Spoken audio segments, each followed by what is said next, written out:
দিন মসজিদে মুসল্লি ধরে না, ওই দিন আসরের রক্তি এক কাতার বোঝে না। কি একটা সমস্যা, আপনাদের এদিকেও কি এরকম? আর গত 25 তারিখ রাত্রে মসজিদ ভরে গেছিল না? হ্যাঁ, একটা লোক, আপনি চাকরি বাকরি করেন না, আপনার কোনো বেতন নাই, তো বোনাস দেওয়ার জন্য, বোনাস নেওয়ার জন্য আপনি লাইন ধরেছেন কে? বুঝলেন না কথা? অফিসের বস বোনাস দিচ্ছে, ঈদের সময় বোনাস দিচ্ছে, আপনি তো চাকরি করেন না, হলে তো আপনার খাতায় তালিকায় নাম নেই, আপনিও যে লাইনে দাঁড়াইছেন, এমন ভাবে লাইনে ঠেলে চুরে দিয়ে যারা চাকরি করে নিয়মিত ওদেরকে কেন দিয়ে পিছনে সরাই দিয়ে আপনি চলে গেছেন ওইখানে লাইনে। এখানে কি বোনাস পাওয়ার আশা করা যায়? কথা বলে না যায়? আরে ভাই, চাকরি করবেন আগে, খতিয়ানে নাম থাকবে, তারপরে যে আপনি বোনাস নেবেন। তো সবে বরাতে ওই যে 25 তারিখ রাত্রে এমন এমন লোক মসজিদে আসে, সারা বছরের মধ্যে মসজিদে আসে নেই, এই সময় আসছে বোনাস নেওয়ার জন্য। হ্যাঁ, বোনাস আপনি পাইতে পারেন। রহমাতুল্লিল রহমানির রহিম আল্লাহ পাক রব্বুল আলামিন গফফার গফুর, অত্যন্ত ক্ষমাশীল। উনি আপনাকে বোনাস দিয়ে দিবেন যদি আপনি খালেস মনে তওবা করেন যে আল্লাহ পাক, আজ এই যে মসজিদে ঢুকলাম, মৃত্যু পর্যন্ত 5 ওয়াক্ত নামাজে তোমার দরবারে আমি হাজিরা দেব। এই তওবা কি করতে পেরেছেন ওদিন? এই তওবা তো আপনি করতে পারেন নাই, কারণ তওবা যদি করতে পারতেন পরের দিন ফজরের রক্তেও আপনাকে দেখা যেত মসজিদে। ইমাম সাহেব দেখা গেছে কি সবাইকে মসজিদে? দেখা যায় নাই, দেখা যায় নাই। আমি তো দেখেছি, দেখা যায় নাই। আবার ওই দিন সারা রাত ইবাদত করেও ফজরের নামাজ পড়িনি, এমন লোক আছে বহু। কথা কার আছে কি আছে না? আমি মসজিদে বলে দিয়েছিলাম, সারা রাত ইবাদত করো আর না করো, ফজরের নামাজ জন্য এই ইবাদতের ওসিলায় কাজ আনা যায়। কারণ সারা রাত এরকম লক্ষ লক্ষ শবে বরাত একত্রিত করলেও ফজরের রক্তের তাকবীরুল্লাহর দাম হবে না। বুঝলেন না কথা? ফজরের রক্তের জামাতের দাম এরকম লক্ষ কোটি ওয়াজ মাহফিলের থেকে অনেক বেশি। কথা বলেন ঠিক? খেয়াল করেন।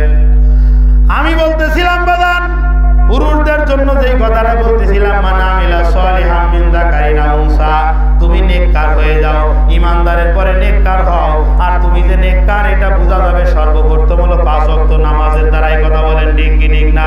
5 ওয়াক্ত নামাজি হয়ে যাও, সন্তানকে আদর্শবান করে গড়ে তোলো, সন্তানকে ভালো ভালো নসিহত করো, সন্তানকে ওলামায়ে কেরামের সঙ্গে পরিচয় করায় দাও। অনেক সময় দেখা যায় অনেক লোক এসে পরিচয় করায় দেয়, হুজুর আমার আব্বা এই মসজিদের খাদেম ছিল, হুজুর আমার আব্বা এই মসজিদের প্রতিষ্ঠাতাদের একজন। জি জি আলহামদুলিল্লাহ, ভালো ভালো। তা আপনার আব্বা প্রতিষ্ঠাতা, ঠিক আছে, তা আপনাকে তো আমি মসজিদে দেখি না কখনো, একটু ব্যস্ত থাকি তো, বিভিন্ন রকম ঝামেলা থাকে, এই জন্য আমি আসতে পারি না। হ্যাঁ, আমি শুক্রবারে আসি নিয়মিত, মানে সপ্তাহে 6 দিন উনি সুযোগ পায় না, উনি শুক্রবারের দিন আসে নিয়মিত। সাপ্তাহিক মুসল্লি, সপ্তাহে শুক্রবারের দিন উনি আসে কিন্তু নিয়মিত। আপনার আব্বা প্রতিষ্ঠাতা হয়েছে, সে তার প্রতিষ্ঠা করার সব নিয়ে কবরে চলে গেছে, আপনি মসজিদে আসেন না কি জানো? কি জন্য? কিয়ামতের ময়দানে বলবেন যে আমার আব্বা মসজিদের প্রতিষ্ঠাতা। লাভ আছে কোনো? কথা কন, লাভ আছে কোনো? বিন্দুমাত্র কোনো লাভ নেই। আপনি আপনার খাতায় কিছু রাখার চেষ্টা করেন, আজকের থেকে নিয়াত করে 5 ওয়াক্ত নামাজ অনুপস্থিত থাকবো না, কামাই দেব না। নিয়াত করতে পারি না ইনশাআল্লাহ? ভাই ভাইজান, নিয়াত করতে পারি না ইনশাআল্লাহ? অনেকে হাসতেছে, কয় হুজুর হাত তুলতে বললেন না, আবার এটা সমস্যা যে ওয়াদা করে আবার যদি ওয়াদা না রাখি, এই জন্য এরা লজ্জা পাচ্ছে। আমি ওয়াদা করাচ্ছি না, কারণ নামাজ আপনার, পরকালের হিসাব আপনার, কবর আপনার, মিজান ফুলসিরাত জান্নাত জাহান্নাম সবই আপনার। আপনি নামাজ আদায় করলেও সেটাও আপনার। আমার দিকে লক্ষ্য করেন, নামাজ আদায় করলে সেটাও আপনার। তবে আমি বলতেছিলাম যে যদি পিতামাতা যদি ভালো হয়ে যায়, অটোমেটিক্যালি সন্তান ভালো হয়ে যাবে। সন্তানকে ভালো ছাঁচে ফেলে তাকে ভালো বানানোর চেষ্টা করতে হবে। কথা বলেন ঠিক না? ছোট্ট কালের থেকে ছোট বাচ্চা মা বাড়িতে যখন নামাজে দাঁড়ায় যায়, নামাজের উপরে আমার আম্মা জান যখন নামাজে দাঁড়ায় গেছে, ভালো করে লক্ষ্য করেন, ছোট্ট একটা মেয়ে, ওর শরীরে পোশাকে কোনো পরিধানে কোনো কাপড় চোপড় নাই। হঠাৎ করে দেখবেন ওই বাচ্চাটা একটা গামছা মাথায় দিয়ে ও কিন্তু মায়ের সঙ্গে পাশে নামাজে দাঁড়ায় যায়। মাকে দেখা দেখি ওই বাচ্চাও যখন নামাজে দাঁড়ায় যায়, ওই বাচ্চার কিন্তু ওযু নাই, পরনে কোনো কাপড় নাই, কোনো কিছু নাই, মাথায় একটা গামছা দিয়ে নামাজে দাঁড়ায় গেছে।